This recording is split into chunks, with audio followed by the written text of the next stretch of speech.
Hi, we are here with Jens from Yes. Edguy. Yeah, I'm Brian. I want to say to you straight to the point, Age of the Joker, your new album, your Yes. new record. What do you want to say with this new record to your fans of Edguy? What do we want to say with the record? Oh, we don't want to say anything. We want the people to listen to good music. And that's why we recorded another album. And of course, we ourselves, we have a lot of fun writing music and composing and recording a new album and finally present the songs live on tour. So hopefully the new album will be an appetizer for the tour. Because as a musician, you only record albums to go on tour again. Okay. No, not really, but it's a nice saying. So, what is not? It isn't a concept album. No, it's not a concept album. It's just a recording of how Edguy is doing in the year 2011. What experience we've gathered in the last years with the last albums. We tried to put everything we know and everything we like on this album and combine it with the typical Edguy trademarks. And I think on Age of the Joker we did a pretty good job on it because I'm really proud of all the elements that we have. We have a lot of different styles, like from country up to Irish folk music. There's a lot of stuff going on. Very interesting. The songs became a little more complex in terms of having some very interesting key changes within different passages. So these are all things that we haven't done in this way before. It keeps it very interesting for us, and I hope so that people will find the album interesting as well. Because even if there are a lot of new elements, it still sounds like a typical Edguy album. That would be a good statement for the album. To come to the first question again. So, its release date is on August. Yes. And your tour is actually for August and October, 10 October. Do you think Italian fans will sing the song in your new album? I hope so. I think yes, because Which song? Well, in the best case, all of them. No, of course we won't play the complete new album on the shows because there are too many fans who also like to listen to some classic material, of course. So we have to find a good mixture, and we haven't made up our minds yet what exactly will set this be. There's still some time to decide on that, but besides that, we're all looking pretty much forward to go on a headlining tour again, because in the last year we had a lot of support shows and tours. We were supporting the Scorpions in Germany, we were supporting our neighbor in Spain, so finally it really feels good to have your own stage set up, to have your own show, to go on your own tour, and that's what we're really looking forward to. So, when you start, when everything started, you thought you get this far? No, of course I dreamed of, but we always knew that the chance for a young band to become famous, or let's say to make their living out of making music, is very, very little. But we never gave up. So I think we have always been kind of realistic persons. Like we not lived in a dream. Like it was not obvious that we will make it this far someday. But we always tried and keep on believing in that dream and keep on working and keep on doing things to make it realize. And finally it worked out pretty well in the last year. So everybody's healthy, everybody's having a good time, and everybody can make his living out of what he's loving most in the band, and it's just making music, traveling the world with your best friends. And that's very cool, I think.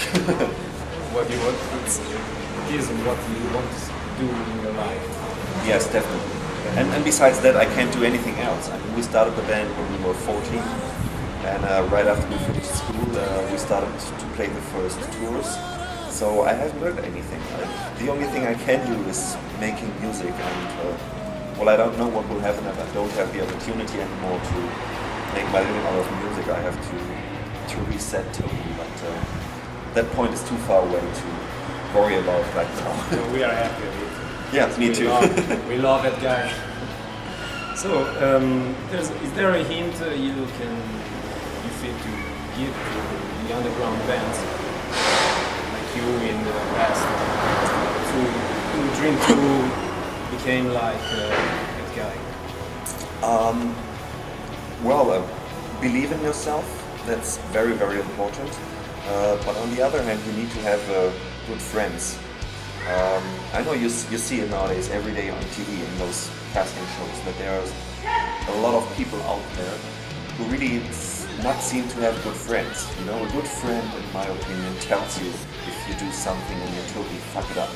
So, I mean, for doing music, of course, you have to have some talent. And if you don't have talent, you should have somebody telling you, my friend, I don't mean it bad, but you should do something totally different.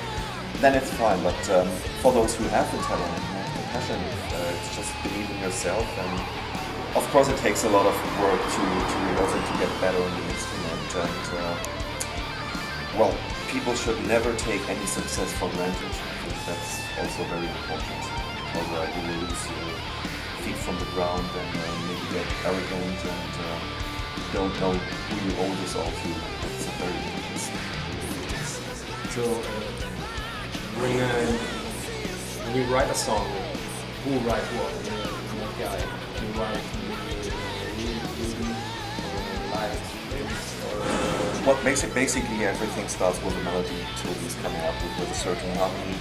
And sometimes he has a complete riff in mind and a complete sound structure already before he comes to the rehearsal room with the idea.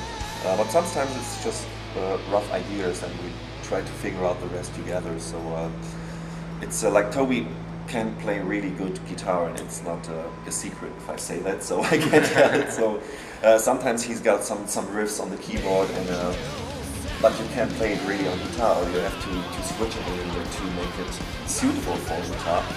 And that's what's happening in the rehearsing room. And even when we think the songs are finished in the rehearsing room, that's the point where Sasha, the producer, comes and play. And when we're in the studio, there's a lot of things changed again. I remember this time I had a really tough time in the studio because usually I like to go in the studio being very good prepared. Like I like to go there knowing exactly what to do. But in the last two albums, I made the experience that well, when you meet up with Sasha and it comes to guitar recording, he has a lot of good ideas and he changed a lot from the original ideas. So this time I was totally unprepared going to the studio. Like, of course, we had the basics, the basic riffs, but everything else, like additional guitars and the lead guitars, for example, I didn't prepare one single solo. Everything just happened in the studio by improvising and trying out, and it was a good experience. And it fits pretty good to the album because we want to have a real organic sounding album, so we don't have any samples or triggers. It sounds like a real band, and we recorded the rhythm guitar, for example, simultaneously, like Dirk and me sitting next to each other recording the rhythm guitars. And if you do things like that, there happen spontaneous things, which are good to keep the music alive, to give it a certain vibe. And we want to keep that for that album, and that's why it fits pretty good to the album, to be spontaneous and not too prepared. You know, sometimes you can prepare things to death, that you're so narrow-minded, and how you have prepared the things that you lose the openness to try out new things. Okay. So these are all new songs, or maybe were written in the past, not included in some old album? Well, we have on the limited edition, there's going to be a bonus disc where we have two songs. One is a Slade's cover version, Come and Feel the Noise, and there's another song called Standing in the Rain, which is a ballad. Those two songs actually we started to record those songs during the Rocket Ride session, but for some reason never finished it. So now we thought it's a good opportunity, since we wanted to have some more bonus material for the limited edition and the extra material. It was a good timing to warm up those songs again and finish them and put them as bonus content on the album. Besides that, we have on the limited edition the edit version for the video songs, which will be a Robin Hood edit version in 2 out of 7. And the two songs that were also written and recorded for the album. But 13 songs on one album is not. It's too much. It's too, like, if you have over 70 minutes of material, it's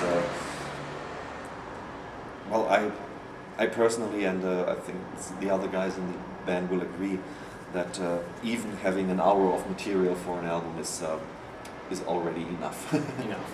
Yes, sure. So, Robin Hood will be your first single out of the track? Yeah, it will be at least like a video appetizer, like we did on the previous album with Ministry of Saints. So there's no need for a metal band to release a single, to release a real single, because well, radios won't play it anyway, and I think the fans are looking more forward to the complete album. So it's gonna be a video appetizer that gonna be previewed on the website and all that stuff. Okay, okay. So it's okay for us. And for the last thing, agreed to our for Rock Rebel magazine. Yeah, of course. So, hey everybody who's reading or watching, in this case, Rock Rebel magazine. I hope you will check out the new Edguy album called Age of the Joker. Will be released end of August. And listen to the song, and if you like it, come and visit us in October on our tour, which I'm really looking forward to. And you can be sure that everybody in the band will do his best to make the show a very great experience for everybody. So, thanks you very much.